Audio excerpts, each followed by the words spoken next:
60 வயதை கடந்தாலே நம்மள பல பேர் அவ்வளவுதான், இனிமே நமக்கு வயசாயிடுச்சு, உடம்புல பலம் குறைஞ்சிடுச்சு அப்படின்னு நினைக்க ஆரம்பிச்சுடுறோம். ஆனா உண்மை என்ன தெரியுமா? முதுமைங்கிறது பலவீனம் கிடையாது. உங்க உடல் உள்ளுக்குள்ள எவ்வளவு வைரம் மாதிரி உறுதியா இருக்குன்னு தெரிஞ்சுக்க சில அடையாளங்கள் இருக்கு. அத நீங்களே சோதிச்சு பார்த்துக்கலாம். இந்த வீடியோல நீங்க 60 வயசுக்கு மேலையும் செம ஆரோக்கியமா இருக்கீங்கன்னு சொல்ற அந்த 6 ரகசிய அறிகுறிகளை பத்தி தான் பார்க்க போறோம். 1. Grip strength. உங்க கைகளின் பிடிமானம், கிரிப் ஸ்ட்ரெங்த் மற்றும் நர்வ் கோஆர்டினேஷன். நம்ம காலையில எழுந்ததிலிருந்து செய்யற சின்ன சின்ன வேலைகளை கவனிச்சிருக்கீங்களா? ஒரு பால் பாக்கெட் பிரிக்கிறது, தண்ணி வாளிய தூக்குறது, ஏன் ஒரு ஊறுகாய் ஜாடி மூடிய திறக்கிறது, இதெல்லாம் சாதாரண விஷயம்னு நாம நினைக்கிறோம். ஆனா இதுதான் உங்க இதயம் மற்றும் நரம்பு மண்டலம் எவ்வளவு கச்சிதமா வேலை செய்யுதுன்னு காட்டுற ரிப்போர்ட் கார்டு. உங்க கைகளின் பிடிமானம் இன்னும் வலுவா இருந்தா உங்க உடம்புல இருக்கிற தசைகளும் எலும்புகளும் இன்னும் இளமையா இருக்குன்னு அர்த்தம். இதோ ஒரு சின்ன பட்டியல்.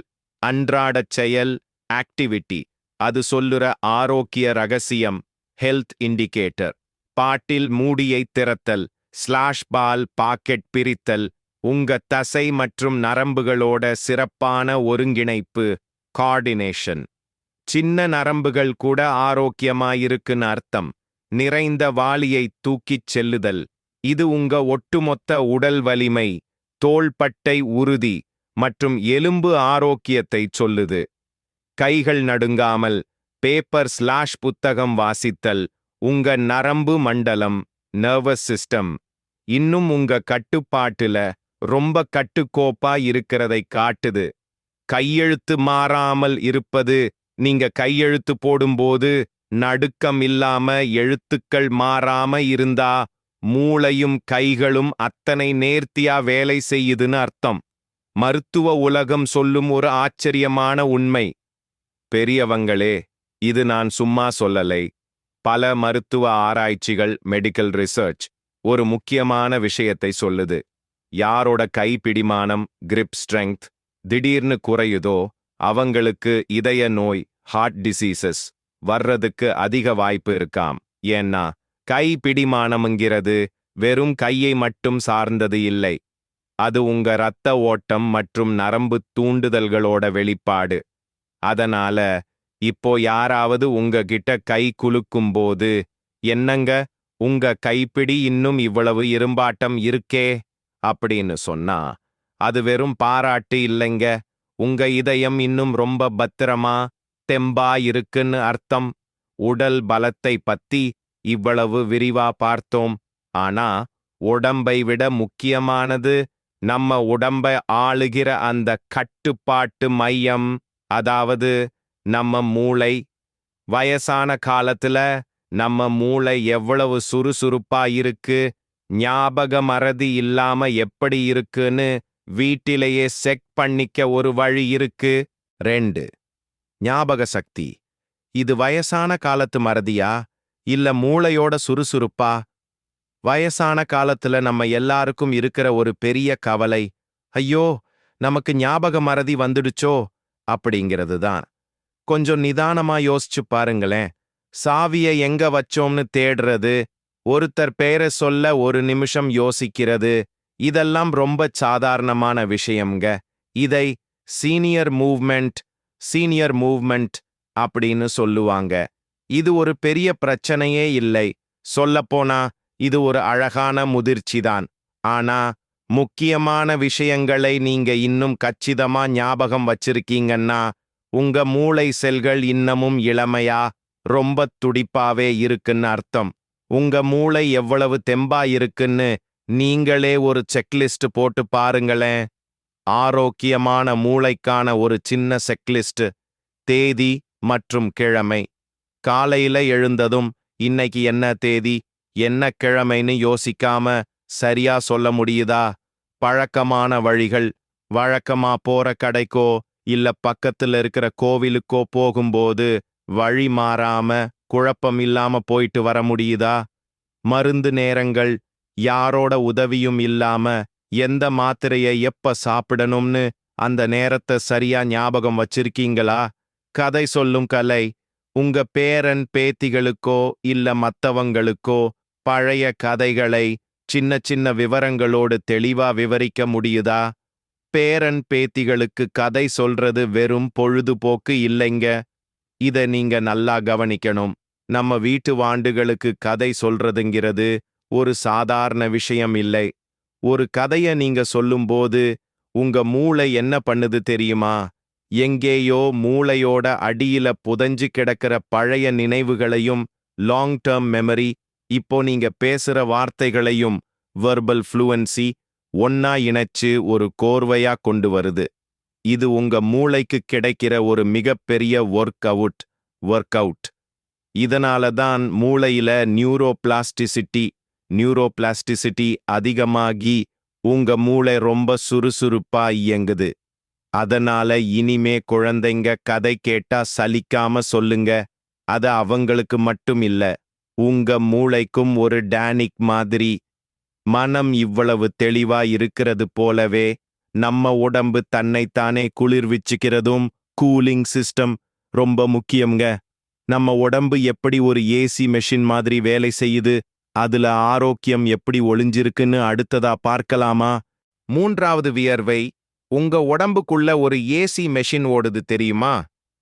நம்மில் பல பேருக்கு வியர்வை வர்றதுனாலே ஒரு எரிச்சல் வரும். என்னடா இது உடம்பெல்லாம் பிசுபிசுன்னு ஆகுதேன்னு நினைப்போம்.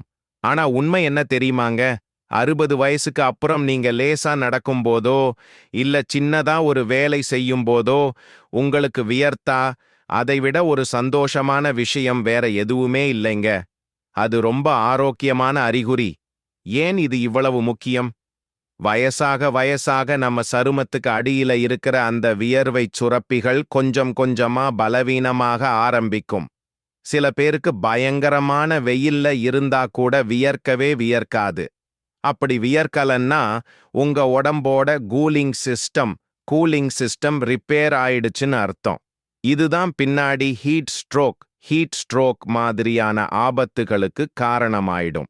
அதனால நீங்க மாடிப்படி ஏறும்போதோ இல்ல வீட்டு வேலை செய்யும் போதோ உங்களுக்கு லேசா வியர்வை வருதுன்னா உங்க உடம்பு உள்ளுக்குள்ள இன்னமும் இளமையா ரொம்ப சுறுசுறுப்பா இருக்குன்னு அர்த்தம். அந்த வியர்வையை ஒரு கொண்டாட்டமா நினைங்க. நான்காவது, மூட்டு இறுக்கம். உங்க உடம்பு கார் இன்ஜின் மாதிரி. குளிர்காலத்துல ஒரு கார் இன்ஜினை ஸ்டார்ட் பண்ணி சூடு பண்ண வார்ம் அப் எப்படி கொஞ்ச நேரம் ஆகுமோ அதே மாதிரி தாங்க நம்ம உடம்பும். காலையில தூங்கி எழுந்திருக்கும் போது கை கால் எல்லாம் கொஞ்சம் இறுக்கமா ஸ்டிஃபனஸ் ஒரு மாதிரி புடிச்ச மாதிரி இருக்கிறது ரொம்ப சகஜம். ஆனா அந்த இறுக்கம் எவ்வளவு சீக்கிரம் சரியாகிறதுங்கிறதுல தான் உங்க ஆரோக்கியமே ஒளிஞ்சிருக்கு. எது ஆரோக்கியமான நிலை? நீங்க காலையில படுக்கையிலிருந்து எழுந்து ஒரு 2-3 நிமிஷம் நடந்த உடனே உங்க உடம்பு ஃப்ரீ ஆகிடுச்சுன்னு வையேன். உங்க மூட்டுகள்ல ஜாயிண்ட்ஸ் இன்னும் அந்த வழுவழுப்பு தன்மையும் லூப்ரிகேஷன் நெகிழ்வுத்தன்மையும் ரொம்ப சூப்பரா இருக்குன்னு அர்த்தம். எப்போ யோசிக்கணும்? இதுவே அந்த இறுக்கம் குறையாம அரை மணி நேரத்துக்கு மேல அப்படியே ஜாம் ஆகி நிக்குதுன்னா மட்டும்தான் நாம கொஞ்சம் கவனிச்சு பார்க்கணும். ஆனா ஒரு 2 நிமிஷத்துல நீங்க இயல்பு நிலைக்கு வந்துட்டீங்கன்னா ஆர்த்ரைட்டிஸ் மாதிரியான மூட்டு பிரச்சனைகள் உங்ககிட்ட நெருங்கவே இல்லைன்னு நீங்க தைரியமா இருக்கலாம். மனசும் மூளையும் தெளிவா இருக்கு, உடம்பும் நல்லா வியர்க்குது, மூட்டுகளும் ஒத்துழைக்குது. இதுக்கு மேல ஒரு மனுஷனுக்கு என்னங்க வேணும்? இறுதியா நம்ம வாழ்க்கையில நாம செய்யற ஒரு மிகப்பெரிய தவறு நேரத்தை வீணாக்குறது. அத பத்தி என் 73 கால அனுபவத்துல நான் கத்துக்கிட்ட ஒரு ரகசியத்தை சொல்லட்டுங்களா? 5வது 4 பேரோட கலகலப்பா இருக்கிறது. இது வெறும் அரட்டை இல்லை, ஒரு மருந்து. இந்த உலகத்துல ஜப்பான்ல இருக்கிற ஓகினாவா மக்கள் தான் ரொம்ப வருஷம், அதாவது 100 வயசுக்கு மேலையும் ஆரோக்கியமா வாழ்றாங்களாம். அதுக்கு என்ன காரணம்னு ஆராய்ச்சி பண்ணி பார்த்தப்போ ஒரு ஆச்சரியமான விஷயம் தெரிஞ்சது. அவங்க எப்பவும் மத்தவங்களோட ஒட்டி உறவாடிக்கிட்டே இருப்பாங்களாம். நம்ம ஊர்ல அந்த காலத்துல இருந்த திண்ணை பேச்சு, இல்ல இப்போ நாம வாக்கிங் போகும்போது நண்பர்களோட அடிக்கிற அரட்டை, இதெல்லாம் வெறும் பொழுதுபோக்குன்னு நினைச்சிடாதீங்க. இது ஒரு அற்புதமான மருந்து. உங்க மனசு ஆரோக்கியமா இருக்குன்னு எப்படி தெரிஞ்சுக்கலாம்? நண்பர்களை பார்க்கணும், பேசணும்னு உங்களுக்கு தோணுதா? பேரன் பேத்திகளோட தரையில உட்கார்ந்து விளையாட பிடிக்குதா? ஒரே இடத்துல முடங்கி கிடக்காம வெளியே 4 இடத்துக்கு போயிட்டு வரணும்னு ஆசைப்படுறீங்களா? மத்தவங்களோட நாம சிரிச்சு பேசும்போது நம்ம உடம்புல ஹாப்பி ஹார்மோன்ஸ் சுரக்குங்க. இது மன அழுத்தத்தை அப்படியே குறைச்சிடும். ஒரு முக்கியமான விஷயம் சொல்லட்டுங்களா? தனிமையா முடங்கி கிடக்கிறது ஒரு நாளைக்கு 15 சிகரெட் குடிக்கிறதுக்கு சமமான பாதிப்பை நம்ம உடம்புக்கு தருமாம். அதனால எப்பவும் கலகலப்பா இருங்க. 6. கண்கள் மற்றும் சருமம் உங்க ஆரோக்கியத்தோட கண்ணாடி. கண்ணாடி முன்னாடி நின்னு தன் முகத்தை பார்க்கிற மாதிரி ஒரு பாவனை செய்தபடி. பெரியவங்களே, நம்ம உடம்போட வெளித்தோற்றம்தான் நம்ம உள்ளுறுப்புகளோட கண்ணாடி. கண்ணாடி முன்னாடி நிக்கும்போது 2 விஷயத்த கவனிங்க. கண்கள், உங்க கண்ணோட வெள்ளப்பகுதி நல்லா வெள்ளையா ஒரு பிரகாசத்தோட தெளிவா இருந்தா உங்க கல்லீரல், லிவர் சூப்பரா வேலை செய்யுதுன்னு அர்த்தம். அதே மாதிரி கண்கள்ல அந்த தெளிவு இருந்தாலே உங்களுக்கு இரத்த குறைபாடு, அனீமியா இல்லைன்னு நீங்க நிம்மதியா இருக்கலாம். சருமம், உங்க கைத்தோலை லேசா கிள்ளி பாருங்க. கிள்ளிட்டு விட்ட உடனே அது பழைய நிலைக்கு டக்குன்னு திரும்புதா? சருமம் ரொம்ப வறண்டு போகாம இப்படி நெகிழ்வுத் தன்மையோட இருந்தா உங்க சிறுநீரகம், கிட்னி நல்லா இருக்குன்னு அர்த்தம். உங்க உடம்புல நீர்ச்சத்தும் ஊட்டச்சத்தும் சரியான அளவுல இருக்குங்கிறதுக்கு இதுவே ஒரு பெரிய சாட்சி. நம்பிக்கையே மருந்து. வயசு வெறும் நம்பர் தான். கடைசியா நான் ஒன்னு சொல்லிக்க ஆசைப்படுறேன். வயசுங்கிறது வெறும் ஒரு நம்பர் தான்ங்க. அதை நினைச்சு என்னைக்குமே சோர்ந்து போயிடாதீங்க. நாம ஆரோக்கியமா இருக்கோம், நம்மால முடியுங்கிற அந்த ஒரு பாசிட்டிவ் எண்ணம் இருக்கு பாருங்க. அதுதான் இந்த உலகத்திலேயே ஆகச் சிறந்த மருந்து. அந்த தன்னம்பிக்கை மட்டும் உங்க கிட்ட இருந்தா பாதி நோய் தானாவே விலகிடும். நான் சொன்ன அந்த 6 அறிகுறிகள்ல உங்க கிட்ட எத்தனை இருக்கு? எல்லாருக்குமே எல்லாம் இருக்கணும்னு அவசியம் இல்லைங்க. 2 இல்ல 3 இருந்தா கூட அது ஒரு நல்ல ஆரம்பம்தான். ஒருவேளை இந்த 6 அறிகுறிகளுமே உங்க கிட்ட அப்படியே பொருந்தி வந்தா, நீங்க இந்த காலத்து இளைஞர்களுக்கே ஒரு பெரிய ரோல் மாடல் தான்.